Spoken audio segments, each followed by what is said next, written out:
Okay, here we go. Nice and quiet. Sound speeds, camera rolling. Holding for sound. Last looks. Calling for last looks. And set, and action. I need to swap batteries. You know, making movies is hard. Making movies is hard.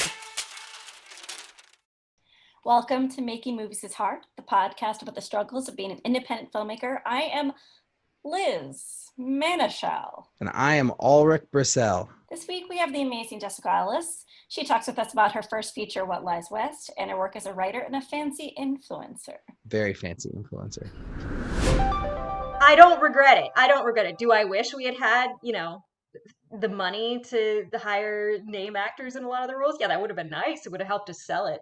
But I don't know if we'd have a better movie. We'd have a more marketable movie, and that's a different thing. Before we get to Jessica's interview... I'm Lori Craven, and I'm an actress. An actress? Really? How nice for you. I'm Betsy Faye Sharon, and I'm a bitch. Soap Dish. Oh my gosh. It's been It's so back. long. It is back. One of the best of our intros that we have is this one. So I'm glad that we're doing one this week.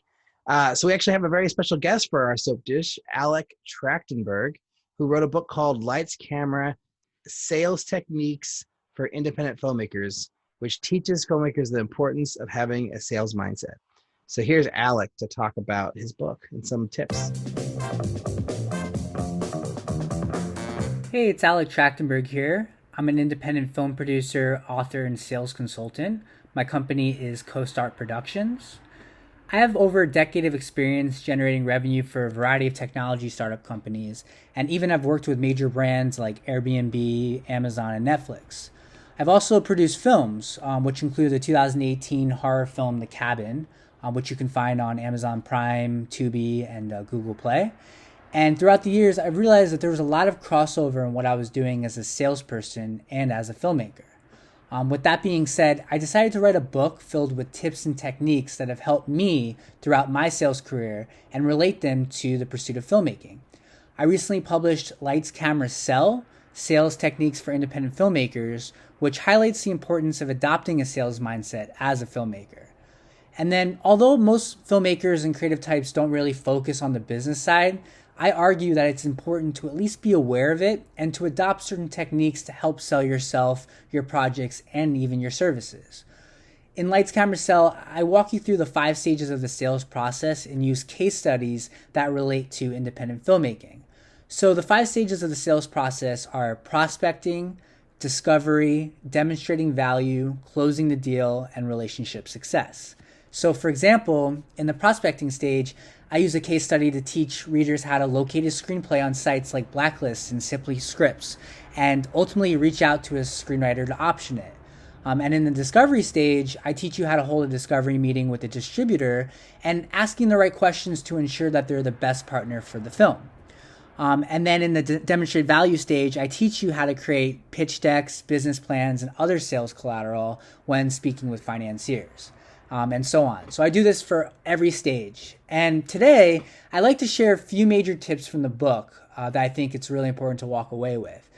So the first tip would be to do your research and know your audience. So anytime you're about to speak to somebody, whether it be an investor, distribution company, or cinematographer, make sure to do some research on them before having a conversation.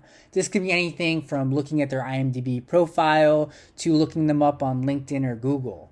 This is because you don't want to ask them surface level questions that you can easily get online. By going on their IMDb or LinkedIn, you can see where they've worked in the past or if there's any sort of mutual connections that you have that might be beneficial to bring up. Another tip that I have is to personalize your message. So these people are getting reached out to daily from people from all walks of life, right? So using the research that you've done, use attention-grabbing subject lines in your email, or ask unique questions about their work, or mention shared connections. If you have a shared connection, definitely mention that. It's a little bit more of a warmer introduction. Another tip I have is to create a list of questions for your prospect.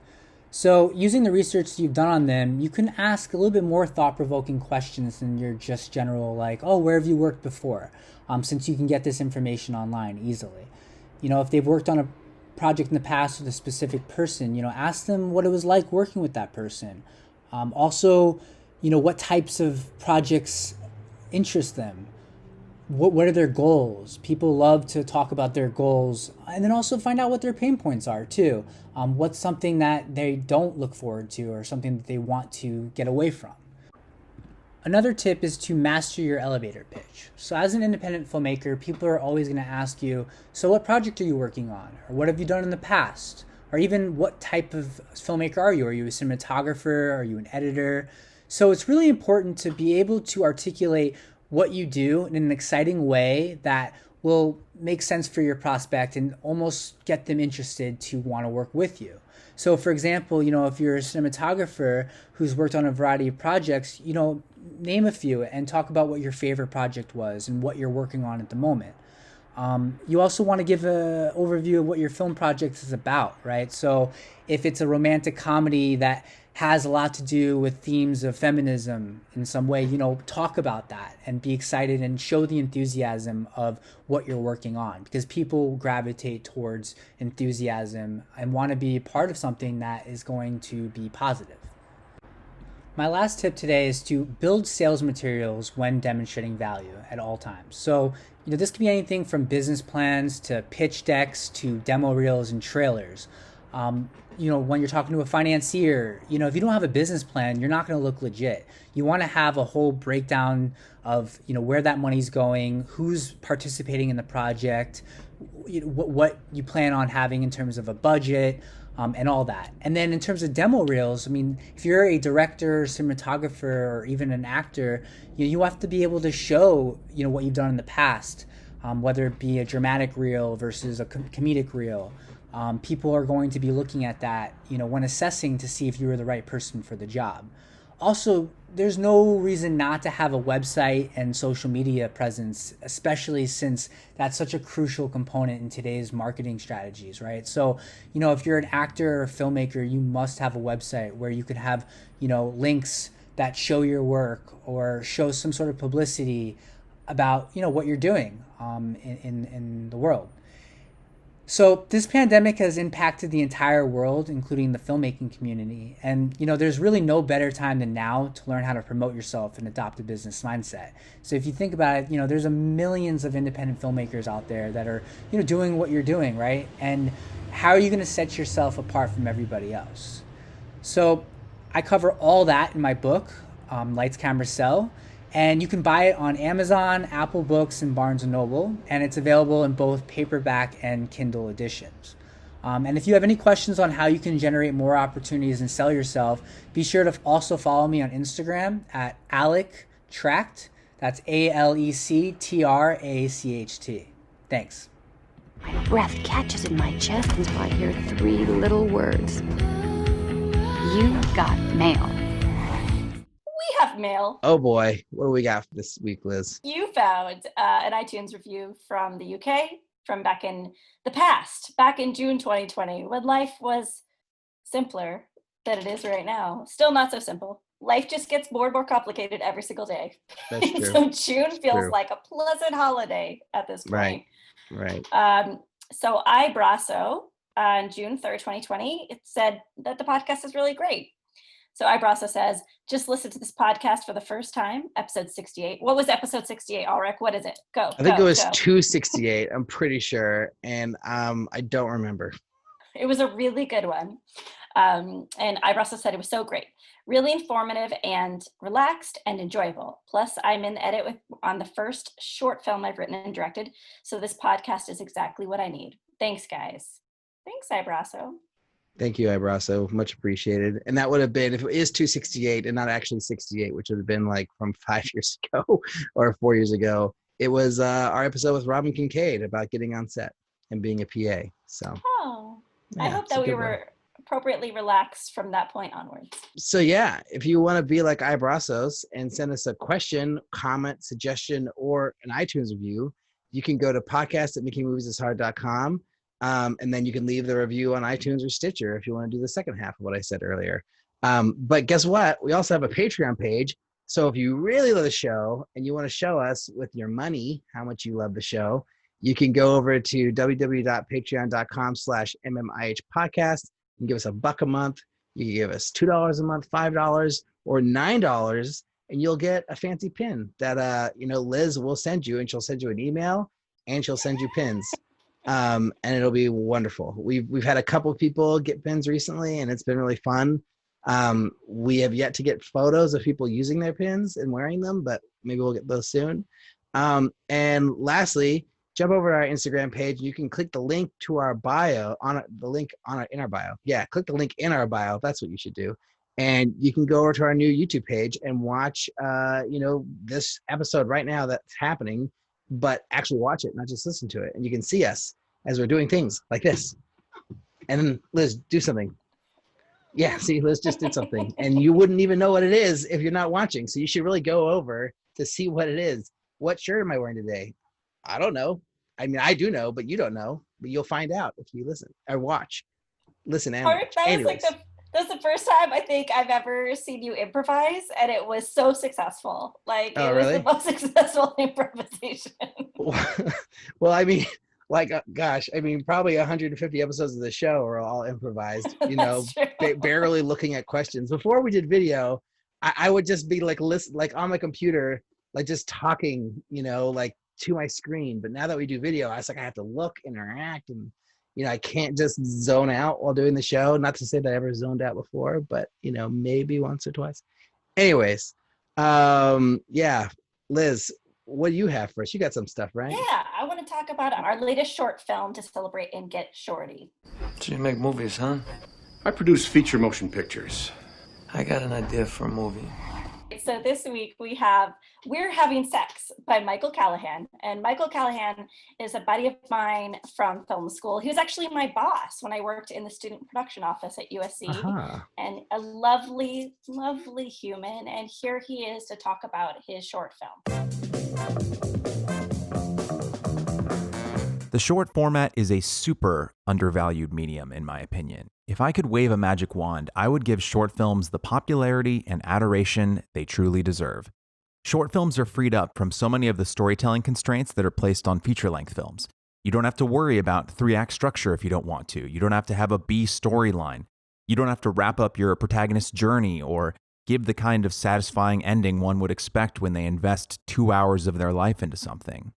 You're just, stopping in and visiting a few characters for a brief moment. You're catching them for 15 minutes out of a 24-hour day. And as a filmmaker, you can really drill down and focus just on a single thing. Something that really couldn't sustain itself for 90 to 120 minutes or longer. And for me, when I make short films, I make them because I need to exercise something. And that's exercise with an O, not an E, by the way.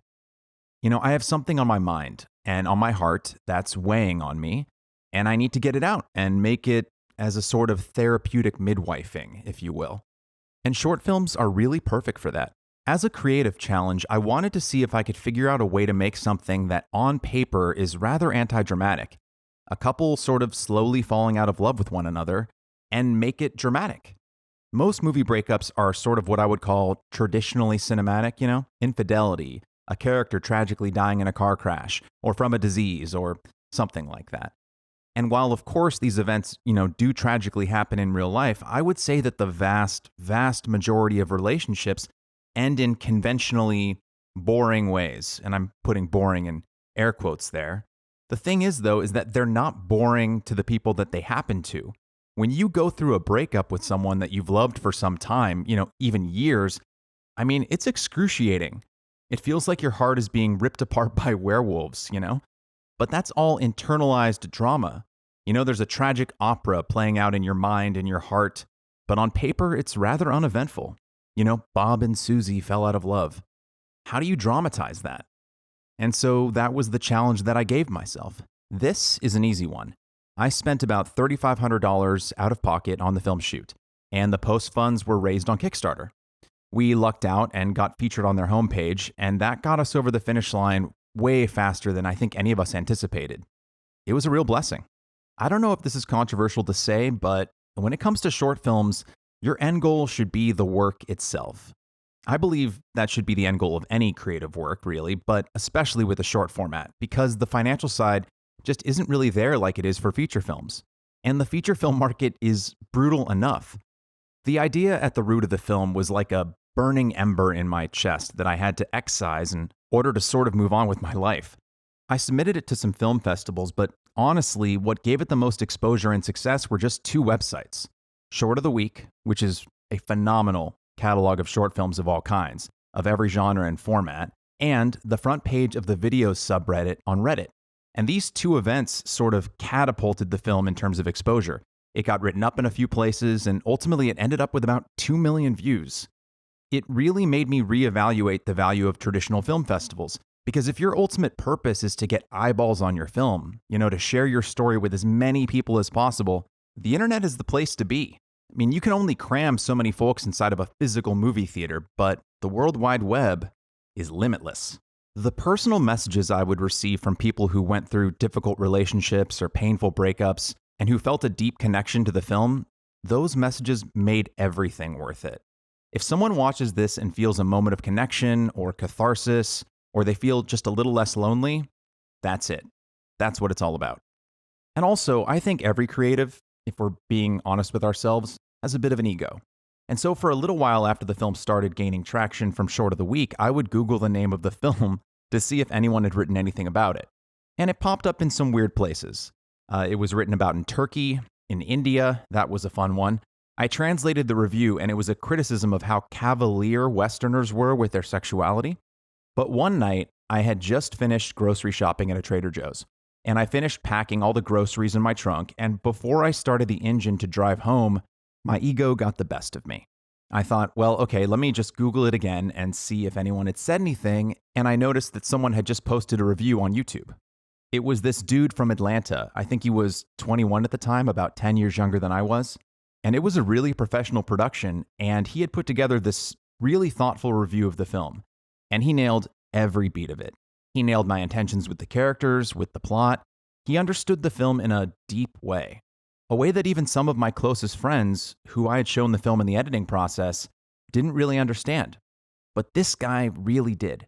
And he took God knows how many hours out of his life to set up a camera, and lights, and write something up, and film it, and edit it, all for a passion project that I put together 2,000 miles away.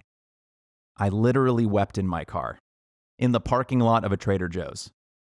So I would say that's the purpose. So, Ulrich, what did you think about Michael Callahan's film, We're Having Sex? Well, it was very interesting. I really liked the style of the film a lot. I thought it was really well done and well made.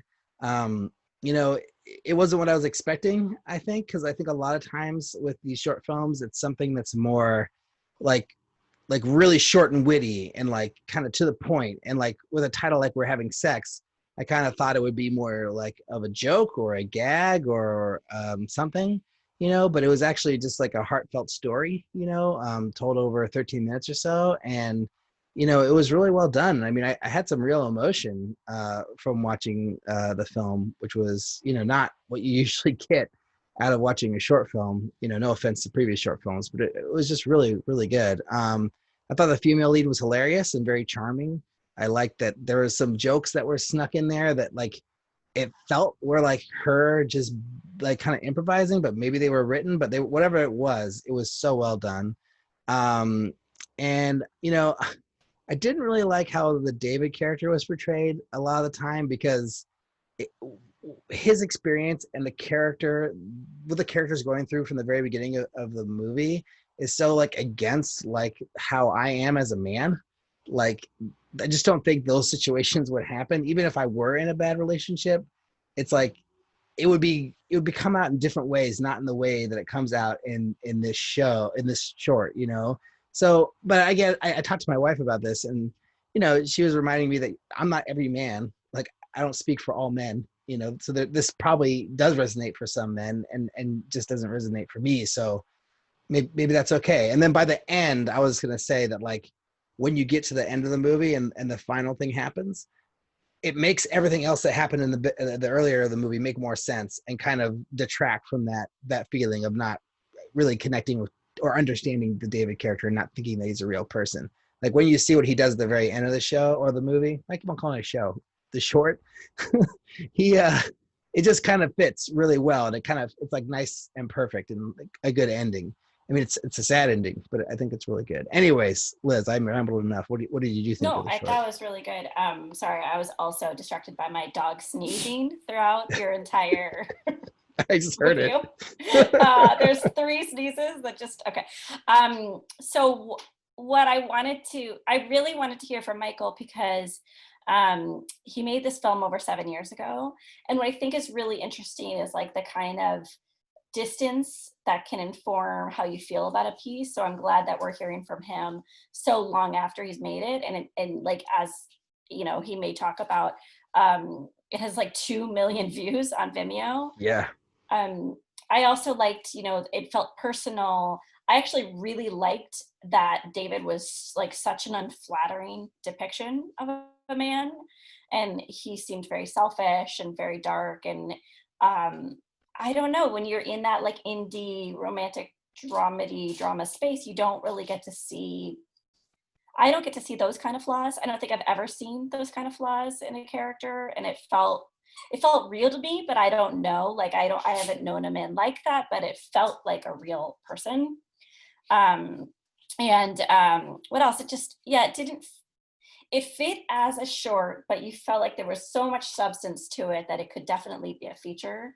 So it felt like a good calling card for a filmmaker who, and I know Michael really likes like Lynn Shelton and like Kelly Reichardt. So it feels like a calling card for that type of director. I thought it was a good showpiece for him. I just think that there was a lot that was right, but then there were some things that just didn't resonate for me. But again, like, I mean, I'm curious, like, wonder what other people think, like if this feels true to them, if they've been in relationships like this before, you know. But yeah, I don't know. I think whatever your opinion is, like the fact that it's spurring so many conversations just with me in one day, you know, having watched it. Like I don't always talk about the short films that I watch on the show, you know, with my partner. So that says a lot right there. And then I also wanted to say 2 million views on Vimeo is like 20 million views on YouTube. Like there's so few movies that get that many views on Vimeo. You know, it's usually like a couple 100,000, maybe 1 million, you know, but like I don't really see the 2 M's too often on Vimeo. So congratulations. Crazy. I remember it was a really exciting really exciting time for Michael, that like his film was getting this attention. And I remember it got Vimeo staff pick, and I remember it got I don't know, just a lot of eyeballs his way. But I do also remember him spreading the word in a very thoughtful, considerate way to his network. So I'm hoping that we'll learn more about that from his recording. Well, I think without any further delay, we should get to our conversation with Jessica.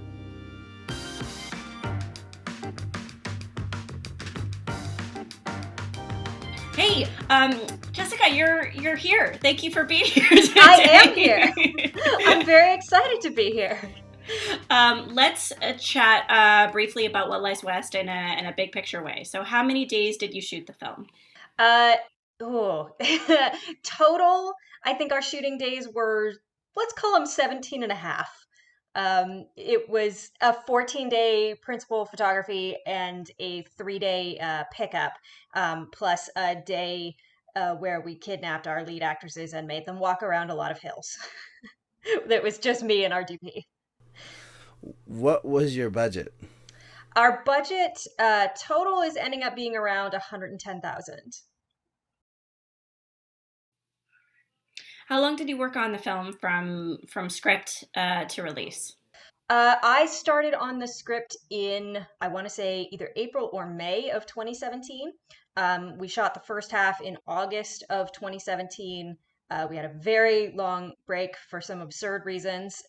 Shot the second half of principal photography in February 2018, and then the pickup in June of 2018. So a little over a year for actual production, and then about a year of post. And how big was your crew, minus that one day? Over the course of the shoot, I think it was about 30 people overall, but not ever all at once. I think we operated with about an 18-person crew day to day. And out of all the projects you've been a part of, how difficult was this one in comparison? Well, this one had some unusual challenges associated with it. It was also the biggest thing I had ever taken on by far. So it's definitely the most challenging project I've ever been a part of, but also the most fun. So it's hard to rate it. It wasn't unpleasant in any way. It was just a lot. I feel like there's something you're not saying, but I feel like I want to ask about that, but I also really want to ask, how did you write a script in like late spring and make the movie that summer? Like how did you make that happen? Insanity would be the number one answer to that. We had the motivation suddenly to shoot something. We had a hole in our schedule, me and my husband slash DP producer, Sean, and we just were like, let's do it now before we run out of steam or get distracted by anything or anything comes up that could put this off. So it was a real drive to get it going. And, I've been a screenwriter for 12 years at this point. So if I can't write a decent script in in 3 months, I think I would be in trouble. And I had lots of time between the breaks to work on rewriting and fleshing out more things because I was able to look at what we had shot initially. So it was an evolving script. It wasn't 100% done in 3 months in the way it ended up, but it was a fast writing process. But I was pretty sure of where I was going with it. So it was basically just because you had the time and the opportunity and you just took advantage of it, basically, to go shoot the movie. Yeah, it's hard when you get into the kind of Hollywood groove of gigs and projects and pitching and fellowship entries and everything. Like time just passes. It's last week was my 10-year graduation anniversary from grad school from AFI, and it's just like, oh my God, the first 5 years of that was just trying to find anything that we could get done and make or work on. So we just finally got to a point where it's like, all right, it's been years. Like, we need to make something of our own. And once that fire got lit, I was so terrified of it going out that I just pushed us ever forward as fast as possible. It sounds like you had a unique situation that happened, though. Like you giggled a little bit when you said how difficult this project was. Well, a few things happened in the middle of shooting. The first half of shooting went off pretty much without a hitch. It went pretty well. We felt very proud of ourselves. And then about 3 weeks after shooting, I got diagnosed with a heart defect, a congenital heart defect that I'd had all my life and didn't know about and could kill me. So I had open heart surgery about a month after we finished our first half, while we had just started our second round of crowdfunding, and I was in the ICU. And then about a month after that, the Sonoma County wildfires of 2017 hit, which sent our crew and cast up there all scrambling into, evacuation for weeks and burned a good portion of the places we had shot. And some that we were hoping to reshoot at. So there was a few months of disaster in there, and then I also had to have right after our second half of shooting a second follow-up surgery. So yeah, it was. I would not recommend going through heart surgery while shooting a movie to anyone. Jeez. If you can schedule those separately, try to. Obviously, the surgeries went well. I take it. Yeah, the surgeries went great. Awesome. I am fully functional again. Nice. Well, I had a question, just kind of off topic a little bit, but just sort of what would like leading up to what you making this movie. But can you describe like what your day to day is? Are you like a full time writer? Like, are you directing things like commercials? Like, what do you do as your day job to pay the bills? And like, what like did you take a break from to go make your feature? Primarily, I'm a writer. My training is in writing. In both playwriting and screenwriting. So I have made my life, like many of us do, through various stupid internet writing gigs, working for different sites. I worked in entertainment editing for a couple of years. That's the job I left to do the movie. And then just freelancing for comedy sites, freelancing for all sorts of places. What Lies West was actually the first thing I had directed since a play when I was, I think, about 20. So yeah, it was a big jump to directing, but it turned out I loved it. So it's something I'm definitely looking to do more of in the future because it was a lot of fun. But yeah, and my husband runs a camera rental company called Iguana Digital, so that was his kind of day to day that he had to basically shut down for a couple months to do the film. Why this movie? Like, yes, you're a good writer and you could put together a script in a few months and you probably were writing to your resources, but did you feel this need to, is this a statement film? Is there some thesis that you want to get across as an artist, or was it like you just wanted to get something out and into the can? Yeah, when we kind of conceived of doing this, it was shortly after the 2016 election, about 6 months in, and things were looking pretty grim already. And I mean, it's hard to believe from the perspective of now, but even then, we knew it was going to be bad. But I kind of was thinking about like, man, I remember being a teenager and stuff like, big world events going on, and sometimes feeling a little bit lost in that and feeling like what was going on in my life didn't matter. So I was drawn to tell a story that still dealt specifically with girls on the verge of adulthood, girls going through the process of growing up and becoming adults. I wanted something that felt positive and felt like you could watch it and kind of breathe a sigh of relief because it wasn't going to make you miserable, and that's something very specifically focused on young girls. Yeah. I haven't seen the movie, but the trailer is definitely delightful and uplifting, and yeah, I could totally get that from the film.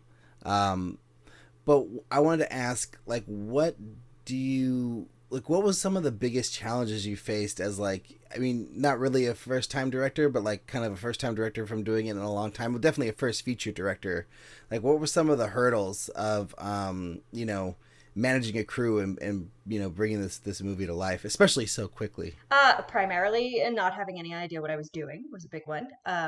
But it was something that I approached with that attitude of I am going to be the least experienced member of the crew. I have never ascribed to auteur theory. I think in terms of theater, where everybody is a vital part of an operation to put on a play. So it was good because in some ways it allowed me to let everybody else do their jobs to the best of their ability and allow them to be creative in the process too, without me trying to be dictatorial. um, I would say the biggest obstacle I faced really personally was I was terrified I was going to be a horrible, mean director, because my experience had been primarily with kind of monsters on set. uh, and I was like, oh God, I'm going to turn into that. I'm going to be screaming at people. I'm going to be awful.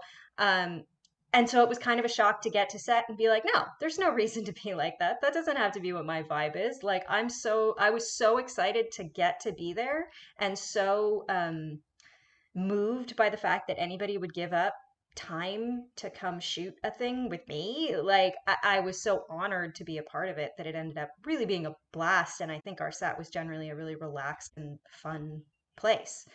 Um, but yeah, it was walking into it knowing that I knew absolutely nothing about what I was doing. I read some books, I talked to some director friends, but until you're on there calling shots, like it's all theoretical until you get there. This is already my favorite interview, other than the fact that Jessica is so charming. But it's the first time in like a year that I've seen the movie and Ulrich hasn't. And I never watch the movies, like zero. Like this is just by happenstance that I had seen your film, Jessica. So I'm just gloating right now because I have a question about the actual movie. So in terms of, because Ulrich always gets to do those. Oh, Ulrich, you're there like 95, 98% of the time. So in terms of cast, I'm curious about your decision to go after non-names, or what informed your casting strategy? Was it the fact that you had to get this together? Were you trying to focus on local talent? What was your guiding light there? The two girls who are the leads, Chloe Moore and Nicolette Ellis, well, there was the one thing that they're both related to me. They're both my nieces, and they're both actors, and I had known them since birth, and I kind of felt like, if I'm going to go on this insane journey where I'm asking people to be willing to listen to my direction, I would like to have actors that are not going to be like, wow, she doesn't know what the hell she's doing. So it was helpful to have actors who it was also their first time on set, although not their first experience with acting, but they're both theater actors.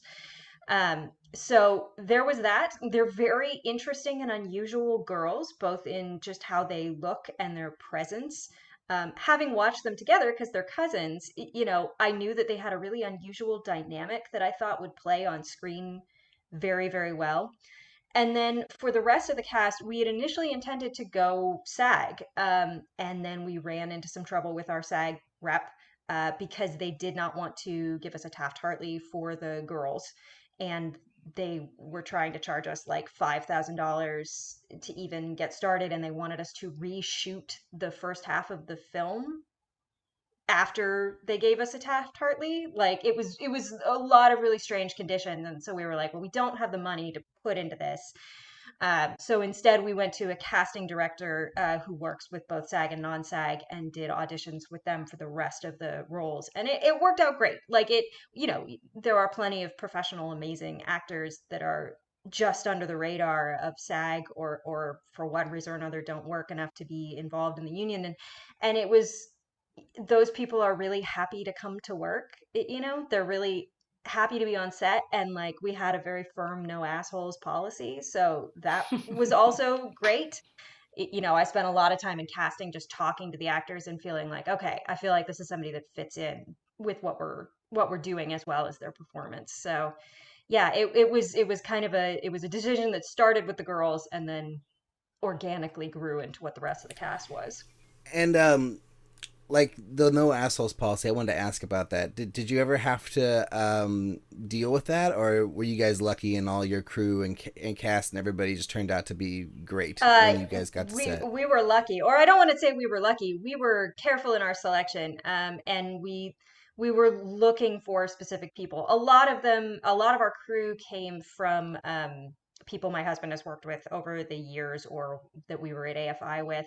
We had an 80% female crew, which Oh, nice. I don't want to generalize, but I think also lends to a more cooperative spirit on set. There were not a lot of competing egos. And it was what's really been great going forward from shooting is the majority of our crew is now like a little crew family that does other projects together. They're each other's first call. So, that makes me feel good because it feels like we really built an atmosphere on set that made people want to be together. And that was a lot of fun. We got very lucky and just got great people. You said you enjoyed directing so much, and then it was a surprise to you. What did you like about it? What was exciting about directing, and what was a surprise? Being in charge is fun. My previous experiences with set were largely in grad school, and the way AFI's program set up is that writers have no power on set. And no one wants them there. So generally, you get shoved into doing craft services, which on a school set where basically your budget is like, well, there's chips, is a very boring, very long job.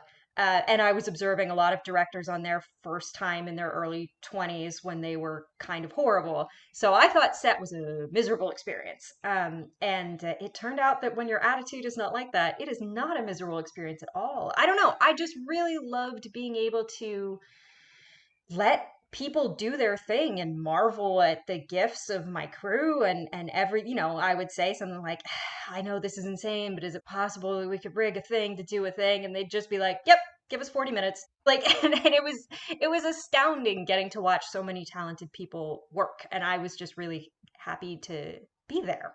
I liked being there. So after going through and making the movie with no well-known actors or named actors in the movie, do you regret that decision? And just a little context, I just did the same thing. I made my first feature and I went non-SAG, and I have no famous people in my movie. So I'm editing it right now, and I'm just wondering, like, did that end up being a factor, or was it like, no, I have the performances I wanted, this is awesome, I love it? I have the performances that I wanted, for sure. I'm really happy with the acting in the film. It does make it significantly harder in terms of festivals. It probably cuts down your distribution bargaining chips by a significant amount. Like there's definitely sacrifices you make, but if your goal is to make a good movie, the performances matter. If your goal is to become a millionaire, then other things matter more. But I didn't have any, this was a movie with a first time director made in 17 days in my hometown with my knee. Like, the chances that I was going to sell this for $5 million at Sundance never existed from the beginning. So, I don't regret it. I don't regret it. Do I wish we had, the money to hire name actors in a lot of the roles? Yeah, that would have been nice. It would have helped us sell it. But I don't know if we'd have a better movie. We'd have a more marketable movie, and that's a Well, different let's thing. talk about festivals though. How did you fare and what was your experience like? Not great, not great. Like, the places that we went, we had amazing receptions. We've done 3 festivals. We did Twin Cities, we did Coven in San Francisco, and we just did the Vail Film Festival, which ended up being online because it was supposed to happen right as the lockdowns were happening, and luckily they pulled it kind of at the last minute and switched to an online format. Everywhere we've gone, just through a combination of tenacious self-marketing and constant Twitter begging, we have had full houses. We have had incredible audience responses. So it's been great in terms of knowing, like, all right, we weren't insane. This is okay. Like, we made something pretty good. But, has it led to distribution offers? Not yet. Has it, did we win awards? No. But, like, you from what so much of filmmaking depends on what your goals are in what you can get out of it. And, like, the hope was always, well, hopefully this could boost us to a better level of career and more work. But also, like, the point of a movie is to make your audience happy, and our audiences have been, or happy, or fulfilled in some way, and our audiences have been. So I feel like we've done our jobs. But are we resting on awards and many laurels of glory? Not quite, no. but we weren't really expecting that given our resources. So going into the film, never mind. You just answered that question. Let's talk about distribution. So, have you found a distributor yet, or are you still looking? Like, what's the status of that situation? We are still looking, and I have to say this has been the most frustrating part of the entire process. I honestly might take the heart surgery over this part again. Like, unfortunately, neither of my producers have experience with distribution. So this is new to them. We hired an entertainment lawyer our big stumbling block has been music rights, and we hired an entertainment lawyer to help us get clearance. It worked for the festivals, but unfortunately they kind of faded out and not been able to work with us on getting the rights that we would take to distributors. So we're kind of stalled at that point and trying to work through it with 3 of us that know absolutely nothing about how to get music rights, know nothing about what to ask distributors for, beyond kind of what we've had friends and advisors tell us.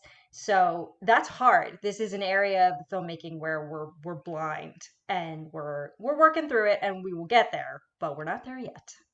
What would be ideal for you though, in terms of, like, okay, let's think about what would be realistic and ideal for you. Obviously ideal for every one of us on this podcast recording is, like, become a millionaire, having a sustainable career. But what would you accept? What would be acceptable to you?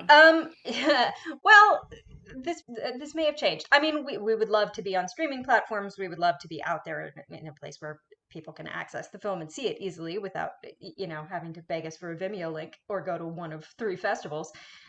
So we're hoping for streaming deals. We don't see theatrical release necessarily in our future, just because it is such a small movie, and also because the world is ending.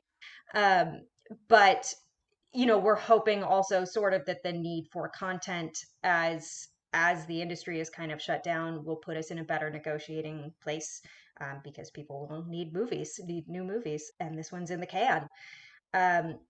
But you hope it gets to a place where somebody sees it and says, hey, I would like that person to work on this thing for more money. And that would be ideal. Also, we put a significant chunk of our savings into this movie, so anything that helps get us back to even on that would be great. We don't have enormous goals for this. Like, we think it's a good movie and we want to get it in front of as many people as possible, however that happens, and not go broke. And so going through this experience, like, do you feel like you want to do it again? Like, do you have like another idea for another movie that you'd want to go out and make in the same fashion? Or do you feel like the future of your next film is riding on the response and, like, you know, where this movie ends up, basically? Yeah, I mean, I'm a screenwriter, so I have, entire Dropboxes full of endless scripts at this point that I would love to make. I don't really know how to get to the next step because there are new external obstacles like a pandemic that are going to make it difficult. But definitely I want to make more film. I would love to do just directing, for hire as well. I would love to direct TV. I'd love to get into more of that as a job as well. But definitely we're going to have to handle fundraising next time because we won't have our savings to rely on. We did crowdfunding for this film, but I think next time would have to be crowdfunding plus trying to get small studio investments because that's a well we can't go back to until we sell this movie at least. And hopefully it'll just get proportionally a little bit bigger and bigger until someone offers me Jurassic Park, and then I will make Jurassic Park. Except it'll be a really emotional Jurassic Park, like about a Tyrannosaurus Rex going through youth and having questions about eating other dinosaurs and coming to terms with their self-doubt. Well, I had a question. What was it? It disappeared because I got excited about the Jurassic Park film. As a writer and a director, so you're a writer who got a taste for directing and fell in love with it, but are you still able to take a step back and sell a script or even like option a script for very little money in order to get it seen and produced? Well, yes. That happened this year. And it was a great experience. We were brought into, can we talk about it? I don't know. No, I asked permission last night and all my producers were like, no. All right. I was brought in by an excellent producer I know. And also writer-director to work on it, to rewrite a script with my writing partner. It also helps. I have a writing partner. He did not write What Lies West with me. That was on my own, although he was, obviously advising me. But he keeps me grounded in the writing world a lot, and is a better writer than me. So that's helpful in terms of being able to still take that step back and just think in writer brain. It also has to do with scale. The project he and I are working on right now is something I could never afford to direct on my own. So now there's kind of two files. There's big movies we would like to sell, or like even medium budget movies, $10 million movies we'd like to sell that we write. And there's little tiny movies that maybe we could do on our own, or little tiny series that maybe we could shoot as a web series.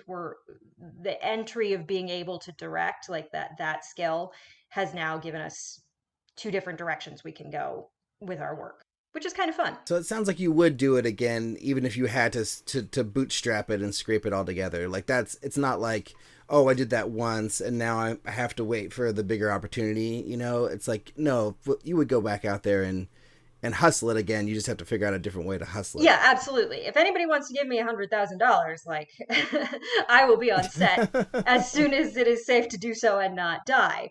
I would be happy to. I would love nothing more than that. But it'll take a little more planning and probably more than 3 months next time. And then one more question about the craft and everything. Like you mentioned Jurassic Park. Is that like a goal? Like, would you want to direct like a big studio feature someday? Is that something that you have ambitions towards? Or is that like something like, oh no, like more like a fantasy? I mean, I'd certainly like the money. Rarely do women get the opportunity to shoot franchise films. So it's something that probably is a fantasy, but it's also something that I think that my voice could be valuable in and that I would really love to contribute to. I love big franchise movies. I love big action adventure movies. Those have always been kind of my bread and butter cinematically for me. Right. So I'm definitely not going to block Marvel's calls.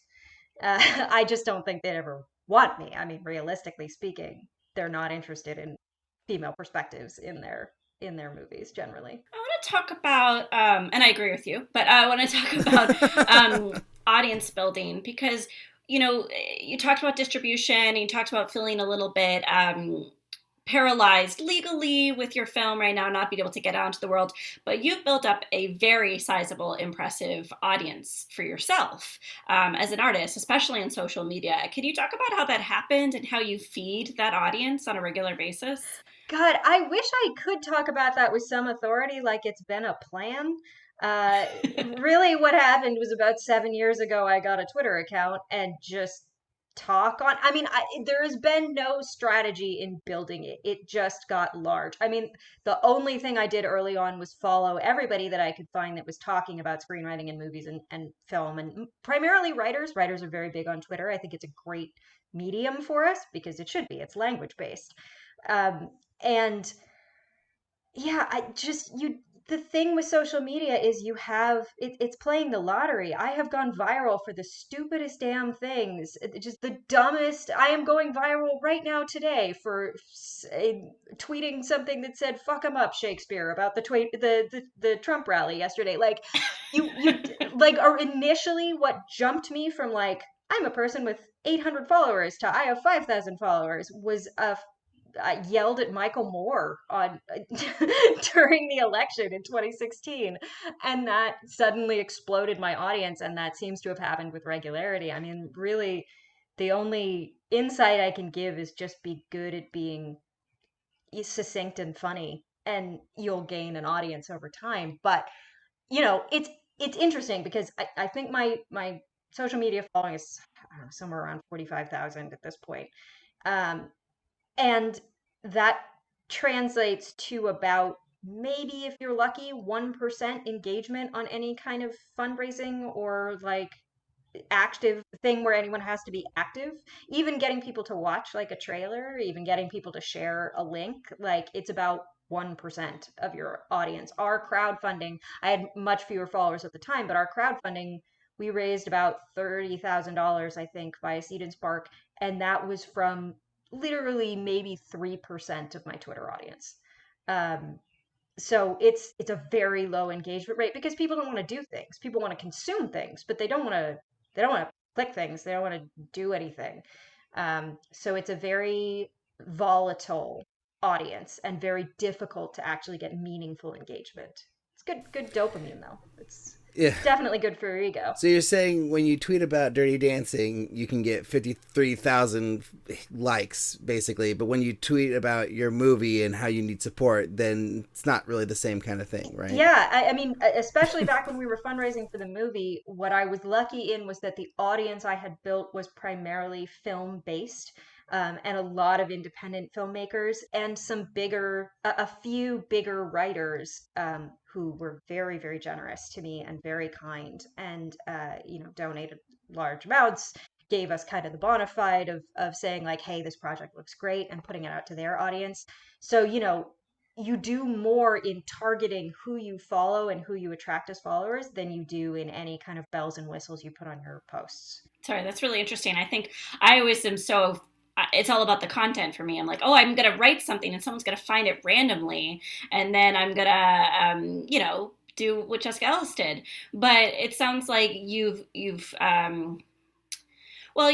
coiffed your network in a way that you're surrounded by like-minded people who also have a massive reach.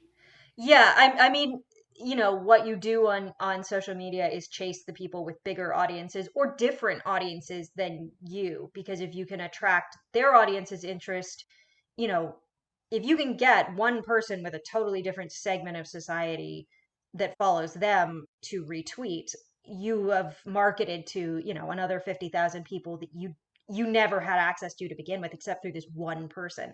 But it's very high risk. Like it's not, you can't, I mean, you can, there are people that will DM other people and be like, hey, can you retweet this? Generally, I avoid doing that unless they're actually very close friends, because it tends to breed more contempt than help, in my experience. And you have a limited amount of bridges you can burn.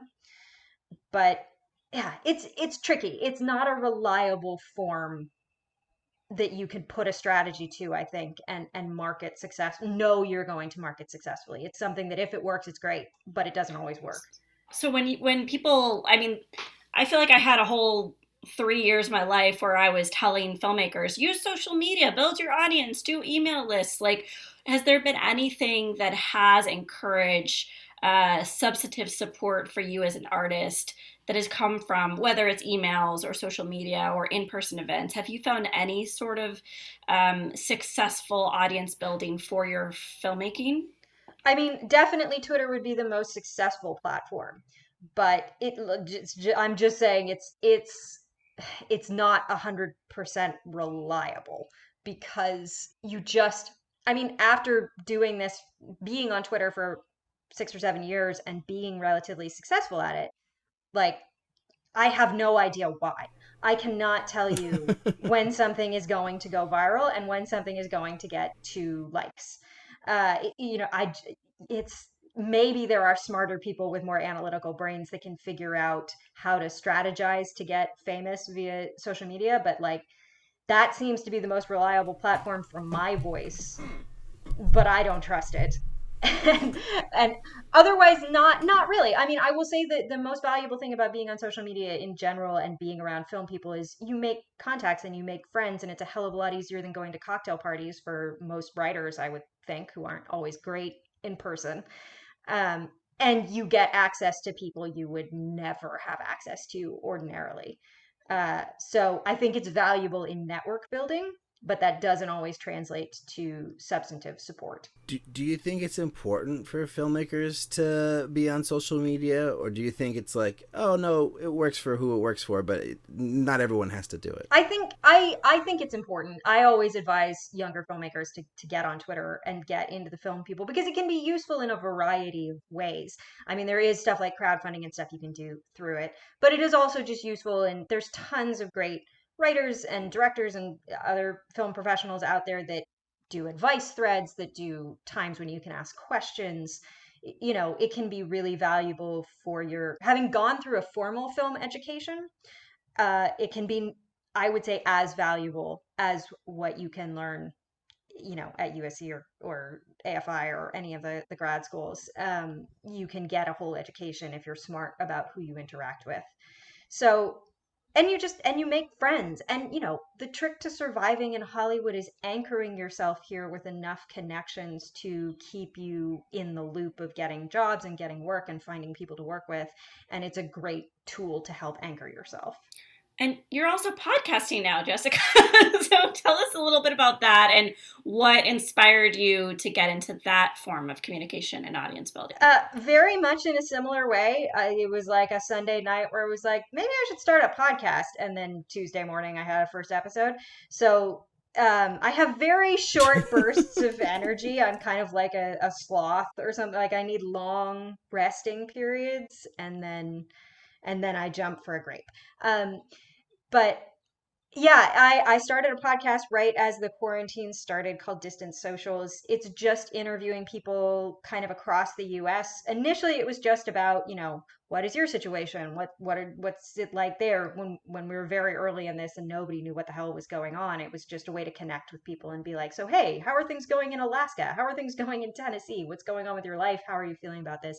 And it sort of evolved into over time into talking about a lot of social and political issues associated with COVID-19 and kind of the world we're in right now. I had a really interesting conversation with Abi Quijada last week about sort of the comparison she sees between how the US is dealing with COVID and how her home country of Venezuela dealt with a kind of crazy president and their growing crises there and the similarities she sees. I talked to Sade Sellers, another great writer producer, this week, or she'll be on the next episode, about protesting safely during COVID. She's organized some of the big Black Lives Matter protests in LA. And so, it's all COVID related. And it was just a thing where it's like, I'm very bored. It's very difficult for me to write screenplays right now. So I just wanted to have a little project, and that would maybe make people feel better and have ways to connect to other people during this. Do you think you'll continue to podcast once the quarantine is over? I hope or not. Do you feel... I hope I will go back to... I hope I can go... I have just had a nearly impossible time writing screenplays right now, and I like to be able to be working on something. But the uncertainty of the situation has made writing scripts for movies that I don't know if they will ever get made or what the world will look like. So it seems weird to write contemporary stuff, or how shooting will work in the future. It just feels kind of useless right now. So it's nice to have a project until we know what's going on, and then I want that project to go away and to get back to filmmaking. I think we're about ready to jump into the 5 final questions. Ulrich, did you have any last? I do have one last question. So you talked about graduating from AFI, and you seem to be in touch with a lot of your AFI graduates. I'm just curious, like, are you an outlier as someone who's gone on to direct their own feature film, or would you say that most of the people from your class have all also directed films since they graduated? It varies by discipline. Our cinematographers and our production designers and our editors from AFI, they work pretty much from day one, not necessarily making their own stuff, but they're very employable immediately. The producers and writers and directors take a lot longer. And I honestly think the writers are very ill prepared for a professional life coming out of AFI. It's not a writer focused program. And I would say there were 28 writers in my class. I would say at this point, 10 years out, more than half have quit entirely, just never were able to break in. We have had a few very stellar breakout directors from my class. Ari Aster was in my class. Oh, wow. There you go. And a few others who have made the moves. But, it's a low percentage. I would say maybe less than 10% out of the writer-director group have made their own things. There are some staff writers and stuff, but it's definitely not a certain way to get work, for sure. Interesting. Yeah, I find it fascinating because, like, AFI is like probably one of the schools on my list. If I was to be able to go to grad school, if I had thought of applying to grad school earlier, like that would probably have been one of the ones I would have gone after. And so it's just really interesting to me to hear like what the experience is like for people who graduated through that program. Yeah, it's a mixed. I have very mixed feelings on it. Go USC! Well. USC, fight on! Go Trojans! All right, final 5 questions. Do you have anything else, Liz? I mean, I always like to ask my question about success, but I feel like Jessica's just going to make some very funny, quippy, self-deprecating comment, but that's me judging Jessica before she answers. I won't, now that I'm warned. I guess my question, I like to ask the question of, like, do you feel like a success? I mean, you have a lot of success behind you, but how do you feel in terms of your place in your career? Oh, no, absolutely not. No. Nowhere close. It's difficult. You have your fantasy life where you win Oscars and everyone loves you and you get all the money to make any project you want. And I'm never probably going to be successful by that metric. Almost no one is. I am at a point now where I'm very proud of what I'm accomplished, but I'm nowhere near where I would like to be. I've never sold a script commercially to a studio. I've had lots of projects dissolve somewhere in the development process. Like I can't get staffing meetings, even though I've been repped repeatedly, like literally can't get the meetings. So it feels like by the metric of like, am I a constantly working, getting paid for it writer? I'm very much behind where I would like to be. But at the same time, I'm proud of what I've accomplished. And I think I've accomplished a significant amount. But I'm ambitious. So I would like it to be much, much more than it is. I love that answer. It's like you can see the successes, but you also see where you want to be, And I think like most ambitious people are probably like that. Yeah. You have to learn to write it. Like you can't tell yourself you don't want to be successful and, relatively comfortably money and be getting to do all these creative things. But you also can't tell yourself that you're nothing. Like that's also denying reality. So I don't know. You learn to ride your ambition. All right, so final 5. I'm going to go first. What's the first film you ever made, and how do you feel about it now? This was the first film I ever made. Made in what capacity? Acted in, produced, directed, the whatever. Very first film I made at grad school, I was the writer. And again, I would like to remind you that the writers have no control. We can't pick the story. The directors can rewrite it. They can throw out the script. It was a story about a serial rapist called The Rapist. and I was not happy with any part of that process, then or now. What's the best filmmaking advice you've ever received? I took one of my director friends out to lunch before I started shooting and was like, hey, can you teach me everything about directing over coffee? And the best advice he gave me was to approach actors always by saying, can we try this? And it works in all capacities. I would say approach everyone with this as opposed to a demand or telling them what they're doing wrong. Approach them with like, let's experiment. Let's give it a shot this way, because that empowers people to decide how they want to approach something, and it makes them more open to listening than feeling like they're being dragged in a direction. And that was incredibly useful advice that I would apply to every aspect of life. I love that. Yeah, I love that too. Do you have a goal as a filmmaker? I mean, I would like to make enough money to live while not completely sacrificing my voice in it. I would really just like to be able to make stuff I want to make, to tell the stories I want to tell.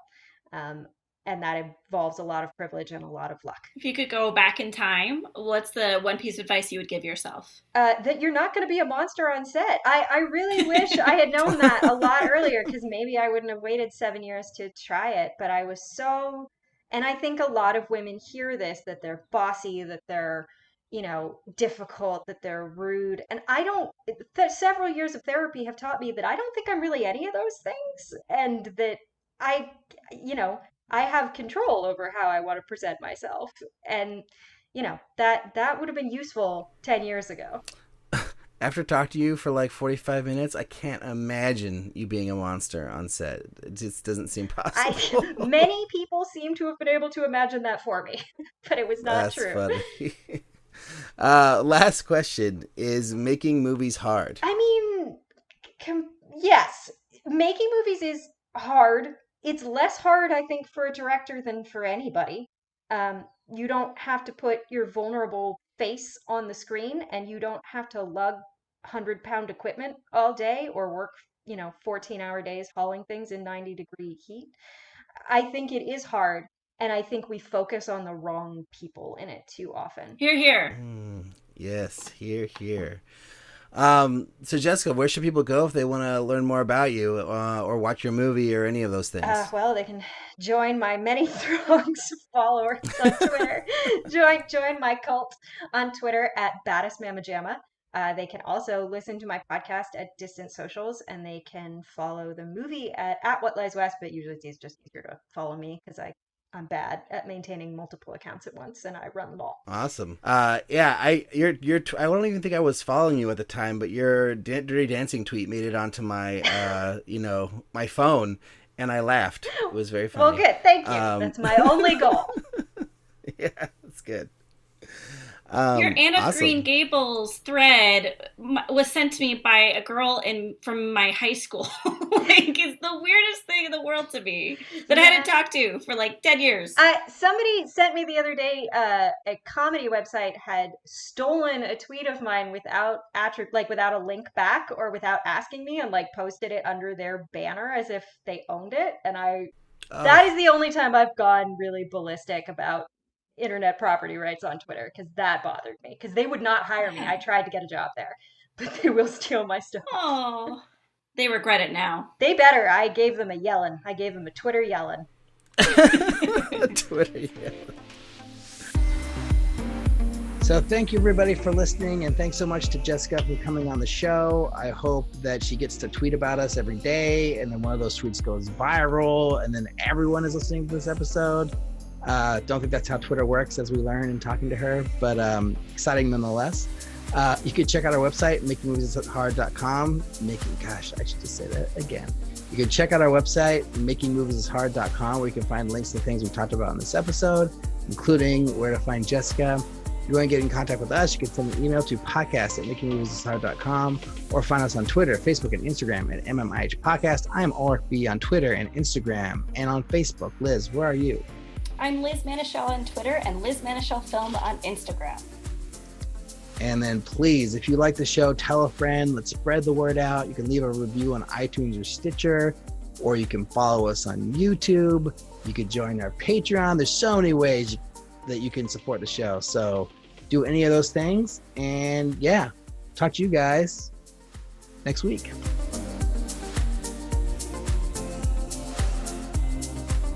So here's Alec to talk about his book and some tips. I didn't listen to him, so I have nothing to say about what Alex has said. Alec.